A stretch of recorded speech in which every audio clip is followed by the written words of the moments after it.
ఇక అప్డేట్స్ చూద్దాము. నేడు బంగాళాఖాతంలో అల్పపీడనం ఏర్పడుతుందని వాతావరణ శాఖ అంచనా వేస్తోంది. పశ్చిమ మధ్య బంగాళాఖాతంలో అల్పపీడనం ఏర్పడే సూచనలున్నాయి. పార్వతీపురం, మన్యం, అల్లూరి, అలాగే ఏలూరు, కృష్ణా, ఎన్టీఆర్, గుంటూరు, బాపట్ల, పల్నాడు, ప్రకాశం, కర్నూలులో ఒక మోస్తరు నుంచి భారీ వర్షాలు కురిసే అవకాశం ఉందని కూడా అంచనా వేస్తున్నారు. అప్రమత్తంగా ఉండాలని అధికారులకు ఆదేశాలు అందాయి ఇప్పటికే.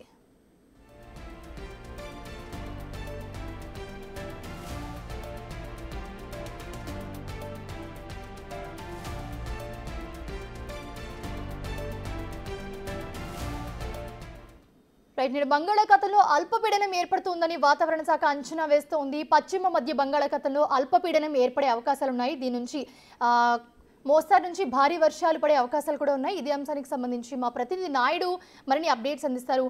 నాయుడు, ఎక్కడెక్కడ ఒక మోస్తరు నుంచి భారీ వర్షాలు పడే అవకాశం ఉంది? దీనికి సంబంధించి ఆల్రెడీ అధికారులు కూడా ఒక ఇన్ఫర్మేషన్ అయితే ఇచ్చారు. అప్డేట్స్ ఏంటి?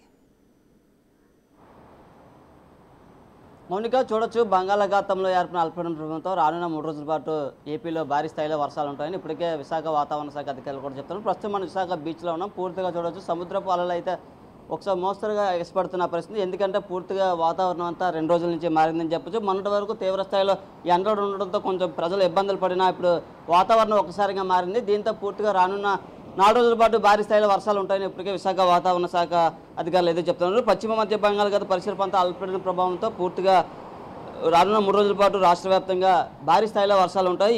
అయితే పార్వతి, మన్యం, అల్లూరు, ఏలూరు, కృష్ణా, ఎన్టీఆర్, గుంటూరు, బాపట్ల, పల్నాడు, ప్రకాశం, నంద్యాల, అనంతపురం వంటి జిల్లాల భారీ స్థాయిలో అయితే వర్షాలు కురుస్తాయని ఇప్పటికే చెప్తున్న పరిస్థితి అయితే. నిన్న ఉదయం రాత్రి 7 గంటల వరకు విజయనగరం జిల్లాలో భారీ స్థాయిలో వర్షం పడింది. ఈ నేపథ్యంలోనే పూర్తిగా ప్రజలు కూడా అప్రమత్తంగా ఉండాలని ఇప్పటికే వాతావరణ శాఖ అధికారులు కూడా హెచ్చరిస్తున్న పరిస్థితి. ఈ నేపథ్యంలో కూడా పూర్తిగా మొన్నటి వరకు కురిసిన వర్షాలకి ఇంకా ప్రజలు తేరుకోలేదు. ఈ నేపథ్యంలో కాస్త గ్యాప్ ఇచ్చి ఒకసారిగా విశాఖలో ఎండలు అయితే 1 రోజుల పాటు దంచేసాయి. ఈ నేపథ్యంలో ఉక్కుపోతగా నిన్నటి వరకు ప్రజలు కొంచెం అల్లాడిపోతుంటే నిన్నటి నుంచి పూర్తిగా ఒకసారి వాతావరణంలో మార్పులు చోటు చేసుకుంది. ఈ నేపథ్యంలో పూర్తిగా ఆకాశం అంతా మేఘం అయితే ఉన్న పరిస్థితి అయితే ఉంది. పూర్తిగా అంతా మొత్తం విశాఖ జిల్లా వ్యాప్తంగా పూర్తిగా అయితే చూడొచ్చు మనం మేఘవృతం అయ్యి మేఘాలన్నీ కప్పేసిన పరిస్థితి అయితే ఉంది. ఈ నేపథ్యంలోనే పూర్తిగా బీచ్ వాతావరణ పరిస్థితులు కూడా మారాయని చెప్పొచ్చు. అయితే రానున్న 3 రోజుల పాటు భారీ స్థాయిలో వర్షాలు ఉండడంతో కాస్త ప్రజలు అప్రమత్తంగా ఉండాలని ఇప్పటికే జిల్లా యంత్రాంగాన్ని కూడా అప్రమత్తం చేసిన పరిస్థితి ఉంది. ఈ నేపథ్యం ఎందుకంటే ఈ వర్షాల ప్రభావం నుంచి ఇప్పటికే యంత్రాంగం అయితే గతంలో పనిచేసిన పరిస్థితి కూడా ఉంది.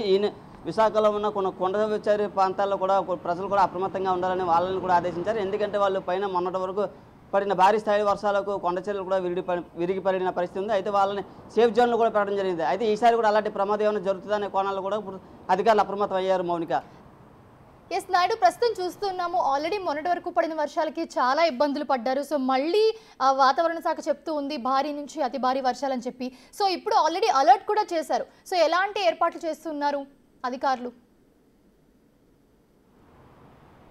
అంటే మొన్నటి నుంచి ఇబ్బందులు పడ్డ ప్రజలు ఈసారి కూడా ఎటువంటి ఇబ్బందులు కలగకుండా ఉండేందుకు అన్ని జాగ్రత్తలు చర్యలు తీసుకున్నారు. అయితే ఈ వర్షాల ప్రభావం ఎక్కువగా ఉండడంతో పూర్తిగా పిల్లలకైతే స్కూల్ సెలవడం కానీ అలాగే ప్రజలు అప్రమత్తంగా ఉండాలనే ఒక ఆదేశాలు, ఒక టోల్ ఫ్రీ నెంబర్ ఏర్పాటు చేసి కలెక్టర్ ఆఫీస్కి కంట్రోల్ రూమ్ను అధికారులు ప్రతి సమీక్ష చేయనున్నారు. ఈ నేపథ్యంలో లోతట్టు ప్రాంతాలు అన్ని ప్రాంతాలు పూర్తిగా అయితే అక్కడికి ఎటువంటి వాటర్ వెళ్లకుండా అన్ని చర్యలు తీసుకుంటున్నారు. అయితే మొన్న పడిన భారీ స్థాయిలో వర్షాల దృష్ట్యా ఉంచుకొని ఈ వర్షాల ప్రభావం తగ్గించే విధంగా అధికారులు అయితే చర్యలు చేపట్టనున్నారు. ఏదైనా ఒకవేళ వర్షా ప్రభావం ఎక్కువ ఉన్నా వాళ్ళకి ముందు చర్యలుగానే అన్ని జాగ్రత్తలు తీసుకున్నారు. దీనికి సంబంధించిన కలెక్టర్ గారు ఇప్పటికే ఆదేశాలు కూడా ఇవ్వడం జరిగింది. అలాగే వాతావరణ శాఖ అధికారులు కూడా చెప్తున్నారు ఈ అల్పపీడన ప్రభావంతో కొంచెం ప్రజలు కూడా అప్రమత్తంగా ఉండాలి. ముఖ్యంగా రైతులు కూడా తమ పంట పొలాల్లో అయితే బిజీగా ఉన్నారు. ఎందుకంటే వరి నాట్లు వేసే సమయం కాబట్టి వాళ్ళు కూడా వేసే పంట పొలాలు కూడా బిజీగా ఉన్న పరిస్థితి. అయితే కొన్ని పంట పొలాలు పూర్తిగా నీట మునిగాయని చెప్పొచ్చు. వాళ్ళకి కూడా పరిహారం కూడా ఇవ్వాలని ఇప్పటికే అధికారులను కూడా ఆదేశించడం జరిగింది. ఈ నేపథ్యంలో పూర్తిగా ఉమ్మడి విశాఖ జిల్లా వ్యాప్తంగా ఈ భారీ స్థాయిలో వర్షాలు ఉండడంతో పూర్తిగా